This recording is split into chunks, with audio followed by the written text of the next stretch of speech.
Hi అండి, ఎలా ఉన్నారు? అందరూ బాగున్నారా? ఇదైతే 2 days వీడియో అన్నట్టు, అంటే అమ్మ ఉన్నప్పటిదే. ఇది కూడా అమ్మతో తీసిన వీడియోలలో ఇదే లాస్ట్ వీడియో. ఇంకా ఉండమంటే అయితే ఉండలేదు, అసలు పోతా అనుకుంటే ఇంకా అంతే, ఎంత ఉండమన్నా అస్సలు ఉండదు. ఇంకా వెళ్ళిపోయింది, మళ్ళీ వస్తలే ఎప్పుడన్నా అనేసి. ఇది బ్రెడ్ ఆమ్లెట్ అమ్మకి ఇంకా మా అబ్బాయికి వేసాను. ఇంకా నేనైతే రాత్రిదే ఎందుకో కొంచెం అరగనట్టుగా ఉంది. వేసిన మసాలా నాకు మా వాడికి ఆమ్లెట్ల మసాలా కూడా వేయాలంట. ఇంకా లంచ్ చేసే వరకు వాటర్ తాగుతూనే ఉండాలి అని అనుకున్నా, అందుకే ఇంకా నేను వేసుకోలేదు.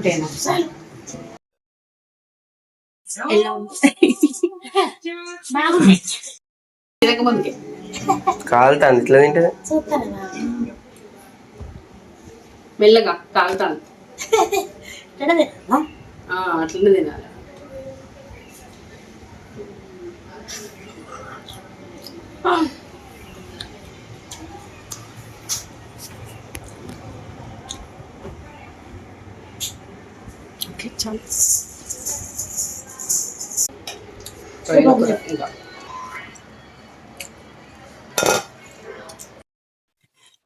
రొయ్యలు టమాటా మంచిగా పైనుంచి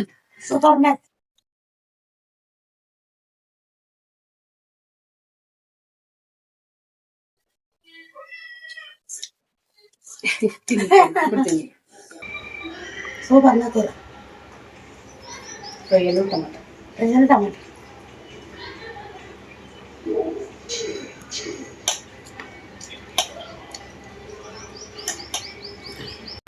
అయితే మేము తింటున్నది ఎండిన రొయ్యలు టమాటా రెసిపీ.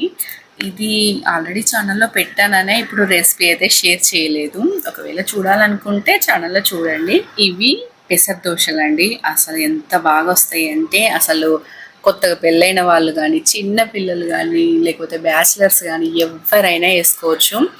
ఇది కూడా మన ఛానల్లో ఉంది, ఇన్స్టాంట్ పెసరట్లు.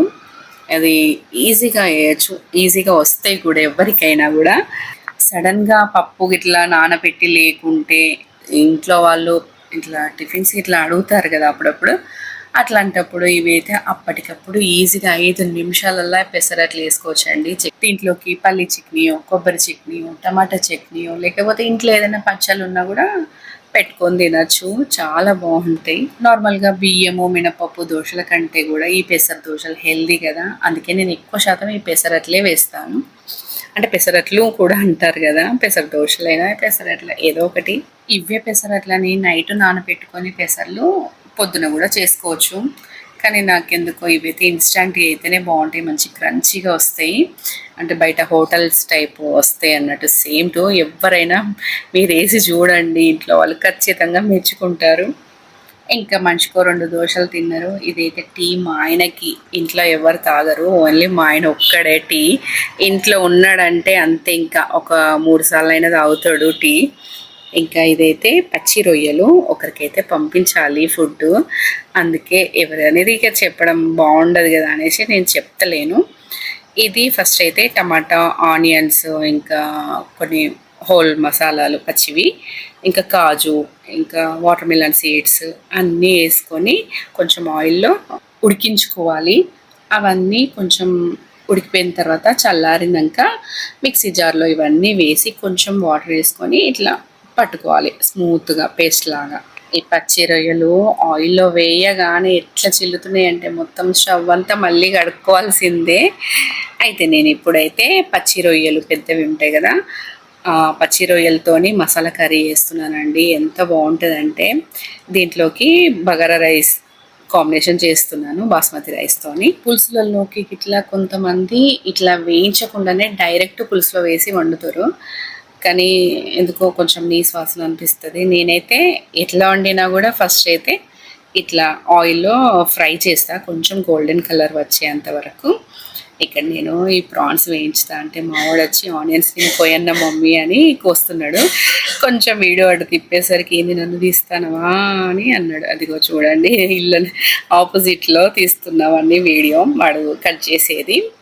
ఇంకా అటు పక్కన అయితే నేను బగారా రైస్ కోసం కొంచెం నెయ్యి, కొంచెం ఆయిల్ వేసిన, ఇంకా అందులోనే ఒకటి మీడియం సైజు ఆనియన్స్, ఒక 2 పచ్చిమిర్చి, కొన్ని పచ్చి మసాలాలు, ఇంకా కొంచెం పుదీనా ఇవన్నీ వేసుకొని కలుపుకోవాలి. ఈ 2 బిర్యానీ ఆకులు కూడా వేసాను.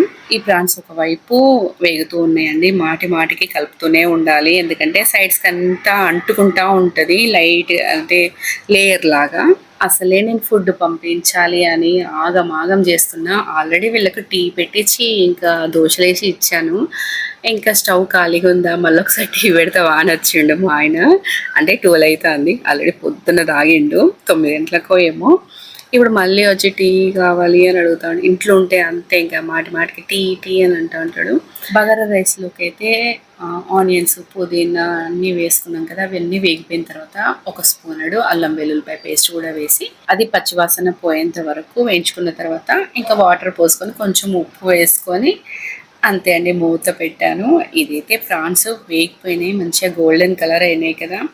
వీటిని అన్నీ తీసి పక్కన పెట్టుకోవాలి. ఇప్పుడైతే రైస్ వేస్తున్నానండి. నీళ్లు మసిలిన తర్వాత రైస్ వేసుకుంటాను. 1కి 2 గ్లాసులు వాటర్ పోసాను, బాస్మతి రైస్ కాబట్టి.